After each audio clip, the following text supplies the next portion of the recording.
Hello student, how are you? All fine.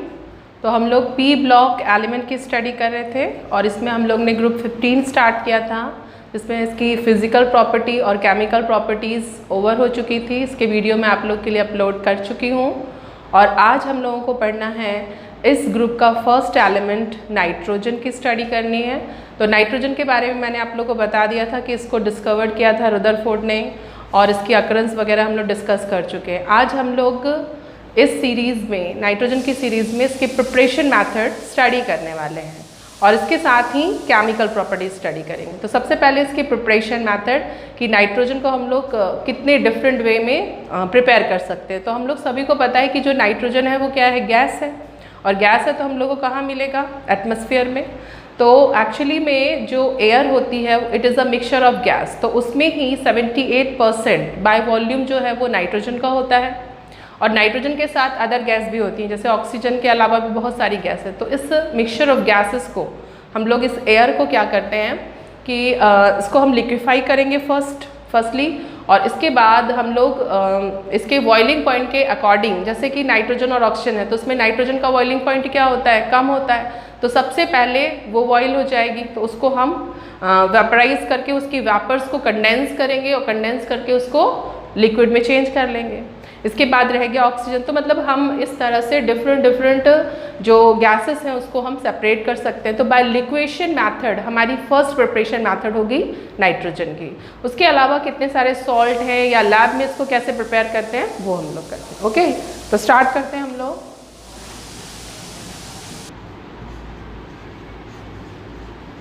जो vapour form होगी उसको हम लोग कंडेंसेशन मेथड या कंडेंस करेंगे तो वो लिक्विड नाइट्रोजन में चेंज हो जाएगी। तो ये है फर्स्ट मेथड नाइट्रोजन को प्रिपेयर करने की, by liquation and fractional distillation of air. Air को लिक्विफाइड करके उसका फ्रैक्शनल डिस्टिलेशन करते हैं हम लोग। तो फ्रैक्शन में सबसे पहले नाइट्रोजन बॉयल होके उसकी वेपर्स बनेंगी और उस वेपर को हम कंडेंस कर लेंगे। कंडेंसेशन फ्रैक्शनल डिस्टिलेशन मेथड से कंडेंस करके उसको क्या कर लेंगे, लिक्विफाई करके नाइट्रोजन को सेपरेट कर देंगे एंड देन अदर गैसेस को। तो सबसे पहले हम लोगों को एयर की जो भी मॉइस्चर है उसको ड्राई करना होगा, उसको एयर में से मॉइस्चर को क्या करना है, रिमूव करना है। तो रिमूव करना है तो उसके लिए हम यूज़ करेंगे लाइम वाटर या KOH का। तो इसके बाद जो मॉइस्चर है वो हमारी रिमूव हो जाएगी एंड देन एयर हमारी कैसी होगी, ड्राई, और इस ड्राई एयर को हम लिक्विड में चेंज करेंगे। तो लिक्विड एयर कंटेन उसमें क्या क्या होगा, तो नाइट्रोजन, ऑक्सीजन, उसके अलावा बहुत सारी अदर गैसेस भी होंगी। तो according to their boiling point हम देख रहे हैं कि नाइट्रोजन का बॉइलिंग पॉइंट 77.2 केल्विन है, जो ऑक्सीजन से भी क्या है, कम है। तो फर्स्ट जो है वो नाइट्रोजन ही बॉयल होगी। तो नाइट्रोजन जब बॉयल होगी तो उसकी वेपर्स को हम कंडेंस करके लिक्विड नाइट्रोजन में चेंज कर लेंगे। तो it is a first method, preparation method of nitrogen. अब इसके बाद लैब में इसको कैसे प्रिपेयर करते हैं उसको हम देखते हैं। तो सबसे पहले आप इसको स्क्रीन कैप्चर कर लो या इसको आप नोट कर लो, तो फिर मैं आपको इसकी लेबोरेटरी मैथड बता देती हूँ। चलिए, कंटेनिंग K2Cr2O7। तो ये है हम लोग की second preparation method, laboratory method. तो किस तरह से इसको हम लैब में प्रिपेयर करेंगे, चलिए देखते हैं। When ammonium chloride is treated with sodium nitride we get dinitrogen. तो बहुत ईजी है कि अमोनियम क्लोराइड को अगर हम लोग सोडियम नाइट्राइड के साथ ट्रीट कर रहे हैं तो हम लोगों को मिल रहा है क्या, डाइनाइट्रोजन। लेकिन उसके साथ कुछ इम्प्यूरिटीज़ भी बन जाती है और इम्प्यूरिटी के फॉर्म में नाइट्रोजन मोनोऑक्साइड और HNO3 ये दोनों फॉर्म होते हैं, जिसको कि रिमूव करने के लिए हम क्या करते हैं कि इसको पास करते हैं किससे, H2SO4 एक्वस होता है जिसमें कि K2Cr2O7 भी मिला होता है, उसे हम पास करते हैं तो ये सारी इम्प्यूरिटी रिमूव हो जाती है। तो यहाँ मैंने लिख भी रखा है कि in this reaction small amount of NO nitric oxide या नाइट्रोजन मोनोऑक्साइड और HNO3 also formed as impurity which is removed by passing through, क्या बताया था मैंने, एक्वस H2SO4 जिसमें क्या है, कंटेनिंग K2Cr2O7। तो ये हो गया हमारा ammonium chloride, sodium nitride, nitrogen gas हमको मिल चुकी है, और साथ में थोड़ा सा मॉइस्चर मतलब वाटर, सॉल्ट NaCl और some amount of NO&HNO3 as a impurity. तो इसको हम लोगों ने on passing through H2SO4 containing K2Cr2O7 से पास किया, तो ये इम्प्योरिटी हमारी रिमूव हो गई। अब हम लोग कुछ सॉल्ट के से भी देखेंगे कि सॉल्ट से हम किस तरह से N2 को फॉर्म कर सकते हैं। ओके, तो पहले आप इसको नोट करिए, फिर मैं इसको इरेज कर देती हूँ और थर्ड मेथड बताती हूँ। N2 4 molecule of water and Cr2O3। तो थर्मल डिकम्पोजिशन मेथड से भी हम लोग नाइट्रोजन को फॉर्म कर सकते हैं। तो उसके लिए हम लोगों को सॉल्ट लेने होंगे जिसमें नाइट्रोजन हो। जैसे मैंने यहाँ पर लिया हुआ है अमोनियम डाइक्रोमेट, और इसमें साफ साफ हम लोग को दिख रहा है कि नाइट्रोजन है। तो अमोनियम डाइक्रोमेट को जब हम लोग हीट करेंगे तो ये डिकम्पोज हो जाएगा नाइट्रोजन में, और उसके साथ water molecule 4 mole of water molecule और एन क्रोमियम ऑक्साइड में। तो इस मेथड से मतलब जो भी अमोनियम सॉल्ट्स हैं उनको थर्मली डिकम्पोज करके भी हम नाइट्रोजन को फॉर्म कर सकते हैं। ओके, तो ये हमारी थर्ड मेथड होगी। एक दो मेथड मैं आप लोग को और बता देती हूँ, पहले आप इसको नोट कर लीजिए। चलिए इसको नोट करिए। सोडियम एजाइड और बेरियम एजाइड,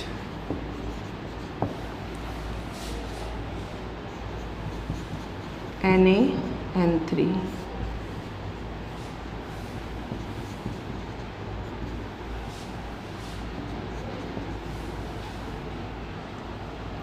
इसको बैलेंस कर देते हैं,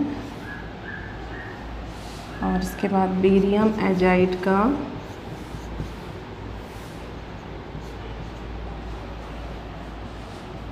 इसको भी हीट करते हैं। तो ये बिल्कुल प्योर हम लोगों को नाइट्रोजन देगा, sodium azide and barium azide.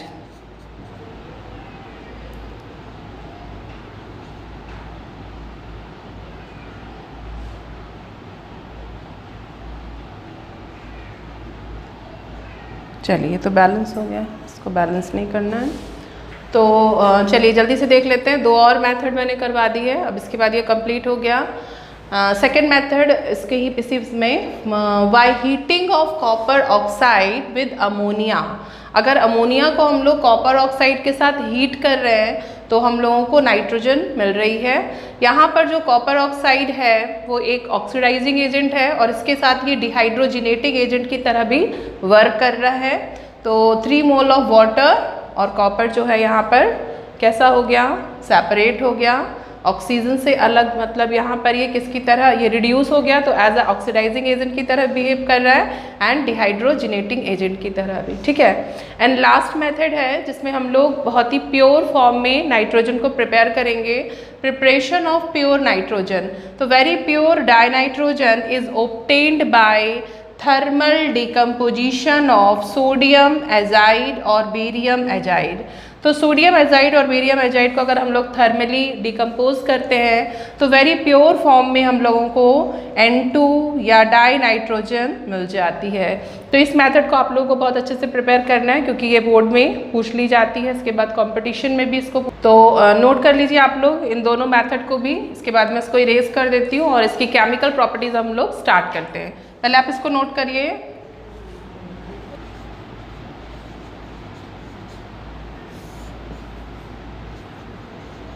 इसकी बॉन्ड डिसोशिएशन एंथैल्पी बहुत हाई होती है, तो very high bond dissociation enthalpy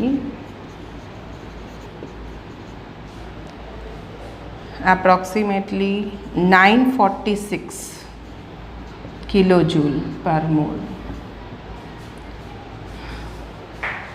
तो केमिकल प्रॉपर्टीज़ से पहले हम लोग फिजिकल प्रॉपर्टीज़ देख लेते हैं, ठीक है। इसके बाद हम लोग इसकी केमिकल प्रॉपर्टीज़ की स्टडी करेंगे। तो फिजिकली कैसा होता है, इसकी फिजिकल स्टेट कैसी होती है, हम लोग इसमें देखते हैं। तो फर्स्ट पॉइंट देखिए कि it is colourless, odourless and tasteless gas. तो ये colourless, odourless and tasteless gas है and it is non toxic in nature. और इसका नेचर कैसा है, नॉन टॉक्सिक है। Its vapour density is 14 which is slightly less than air.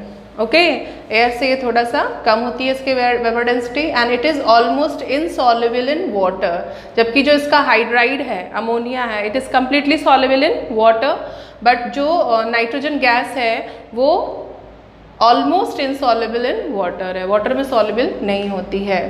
तो next देखिए कि it is inert at room temperature. तो रूम टेम्परेचर पे इनर्ट है। इसके पहले भी मैं आप लोगों को ये चीज़ बता चुकी हूँ कि ये ट्रिपली बॉन्डेड है और इस ट्रिपल बॉन्ड को रूम टेम्परेचर पे ब्रेक करना इम्पॉसिबल है, क्योंकि बॉन्ड डिसोसिएशन एंथैल्पी बहुत ज़्यादा होती है। इसलिए इसको फूड पैकेट्स में हम लोग फिल करते हैं। जो भी चिप्स कुरकुरे वगैरह होते हैं उसमें इस गैस को हम लोग फिल कर देते हैं, क्योंकि ये कैसी होती है, इनर्ट होती है और इसके साथ ही ये नॉन टॉक्सिक भी है। Okay, now because of very high bond dissociation energy, room temperature पे इनर्ट होने का रीज़न क्या है, because of very high bond dissociation energy. Triple bond से बॉन्डेड है, वेरी स्टेबल है।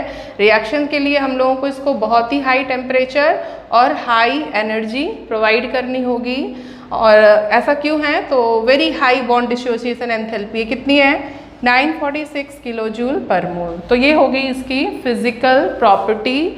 अब इसके बाद हम लोग इसकी केमिकल प्रॉपर्टी स्टडी करेंगे। तो सबसे पहले आप लोग इसको नोट कर लें।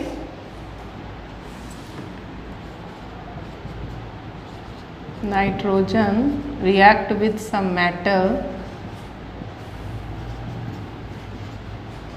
क्या फॉर्म करेगा, metal nitride, to form their nitride on heating, heat करने पे। जैसे हम लोग सोडियम के साथ इसको रिएक्ट कराते हैं नाइट्रोजन को, तो Na3N फॉर्म होता है, इसको बैलेंस कर लेते हैं। मैग्नीशियम के साथ अगर नाइट्रोजन को हीट कराते हैं तो मैग्नीशियम नाइट्राइड फॉर्म होता है Mg3N।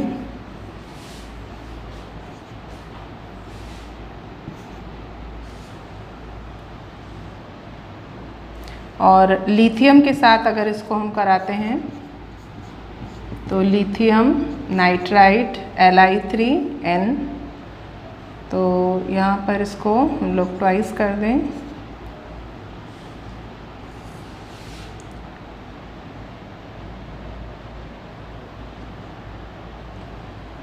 एक मिनट, ये इसको हम इस तरह से करेंगे। तो Mg3N2, तो ये यहाँ पर इसको हम लोग इस तरह से भी बैलेंस कर सकते हैं, एक मिनट, यस, ऐसे भी बैलेंस हो सकता है, ज़्यादा हम लोगों को इंक्रीज़ करें। तो ये हम लोगों की केमिकल, नाइट्रोजन की केमिकल प्रॉपर्टीज़ हो गई। चलिए देखते हैं इसको। Due to presence of triple bond between two nitrogen and dinitrogen. तो डाइनाइट्रोजन में जो ट्रिपल बॉन्ड है किसके बीच में, दो नाइट्रोजन एटम के बीच में, तो उसकी वजह से इट इज़ ऑलमोस्ट कैसा हो जाता है, इनर्ट इन नेचर। बट इसके बाद भी ये रिएक्ट करेगा कुछ स्पेशल कंडीशन में, जब हम लोग उसको बर्न वगैरह करते हैं या किसी रिएक्टिव मेटल या नॉन मेटल के साथ रिएक्ट कराएंगे तो कंपाउंड फॉर्म करते हैं। Effect of litmus paper, litmus paper के साथ ये किसी तरह का कोई रिएक्शन या कोई इफेक्ट नहीं दिखाता है, मतलब ये न्यूट्रल नेचर का है। तो it has no effect on litmus paper, means nitrogen कैसी है, इनर्ट बिहेवियर, मतलब ये न्यूट्रल है, ना तो एसिडिक है ना तो बेसिक है। नाउ कंबस्टिबिलिटी हम देखते हैं कि nitrogen react with some metal to form their nitride on heating. तो हीट करने पे ये मेटल नाइट्राइड फॉर्म करेगी, जैसे सोडियम के साथ सोडियम नाइट्राइड एंड मैग्नीशियम के साथ मैग्नीशियम नाइट्राइड एंड लिथियम के साथ लिथियम नाइट्राइड। ओके, तो ये आप लोग नोट कर लीजिए। ये इसकी केमिकल प्रॉपर्टीज़ हैं। इसके अलावा भी कुछ रिएक्शंस मैं बताती हूँ, पहले आप इसको नोट करिए, फिर मैं इसको इरेज करती हूँ। 725 केल्विन एंड प्रेशर हाई होता है इसमें 200 to 900 at ATM। जो आयरन और मोलिब्डेनियम है एज अ प्रमोटर वर्क करते हैं कैटलिस्ट में, और ये फॉर्म हो जाएगा हम लोगों का अमोनिया। इसको बैलेंस कर लूँ मैं, और इसके साथ ये एक्सोथर्मिक है तो हीट इवॉल्व होती है। तो रिएक्शन विद हाइड्रोजन में अगर हम लोग देखें तो नाइट्रोजन जो है वो हाइड्रोजन के साथ रिएक्ट करके क्या फॉर्म कर रहा है, अमोनिया। कुछ स्पेशल कंडीशंस हैं जिसमें हम लोगों ने कैटलिस्ट के फॉर्म में ले रखा है आयरन एंड मोलिब्डेनियम। टेम्परेचर और प्रेशर आप लोग देख रहे हैं 725 एंड टेम्परेचर है केल्विन, एंड 200 to 900 ATM क्या है, प्रेशर है, हाई प्रेशर में। चलिए यहाँ से देखते हैं कि किस तरह से इसको हम फॉर्म कर रहे हैं। It is very famous process, Haber process, जिसको हम लोगों को आगे डिटेल में पढ़ना भी है अमोनिया में, जब हम अमोनिया के बारे में स्टडी करेंगे। Now when a mixture of hydrogen and nitrogen is treated at 725 Kelvin and 200 to 900 ATM pressure, then we get ammonia. Iron is used as a catalyst. तो यहाँ आयरन या फिर मोलिब्डेनियम हम एज अ कैटलिस्ट यूज़ करते हैं जो promoter की तरह वर्क करता है। ओके तो ये है इसकी रिएक्शन। नाइट्रोजन और हाइड्रोजन दोनों ही गैसेस हैं, और इन गैसेस को जब भी हम लोग मिक्स करते हैं with the presence of catalyst and temperature pressure appropriate होना चाहिए, means 725 kelvin temperature 200 to 900 ATM pressure, तो अमोनिया हम लोगों को फॉर्म हो जाता है। दिस इज हैवर प्रोसेस, तो इसको आप लोग नोट कर लें। ओके N2 और O2 को काफ़ी हाई हीट 2000 केल्विन पे जब हीट करते हैं, तो ऐसा क्यों करते हैं, क्योंकि हम लोग को पता है कि नाइट्रोजन जो मॉलिक्यूल है उसमें दो नाइट्रोजन एटम के बीच में ट्रिपल बॉन्ड है, और इसकी बॉन्ड डिसोशिएशन एंथैल्पी काफ़ी हाई है, जो कि है बॉन्ड इसका bond dissociation enthalpy 135 kilo joule है। ठीक है, तो काफ़ी हाई हीट हम देंगे इसको, और इसके बाद ये किस में चेंज हो जाएगा, नाइट्रिक ऑक्साइड या नाइट्रोजन मोनोऑक्साइड। अब इसको हम लोग बैलेंस कर लेते हैं जी। तो reaction with oxygen, oxygen react with nitrogen at high temperature to form nitric oxide. तो 2000 केल्विन पे ये ब्रेक डाउन हो जाएगा और नाइट्रिक ऑक्साइड की फॉर्मेशन करेगा। तो ये हो गया ऑक्सीजन के साथ अगर ये रिएक्ट करता है नाइट्रोजन तो क्या फॉर्म करेगा, तो सीधी सी बात है ऑक्साइड फॉर्म करेगा। ओके तो इसको आप नोट कर लें। बट आज जो है वो लेक्चर काफ़ी लॉन्ग हो गया है और गर्मी भी बहुत है, तो आज हम लोग इसको यहीं स्टॉप करते हैं। इसके बाद नेक्स्ट केमिकल प्रॉपर्टीज़ में 2 रिएक्शन हम लोग की और रह गई हैं, एक एल्युमिनियम के साथ है और इसके बाद कुछ मेटल के साथ हम लोगों को करानी है नाइट्रोजन की रिएक्शन, और उसके बाद हम लोग अमोनिया की स्टडी करने वाले हैं। तो ये सारा हम लोग नेक्स्ट वीडियो में करते हैं, ठीक है। तो इसको आप लोग नोट कर लें और तब तक के लिए पढ़ते रहिए। All the very best.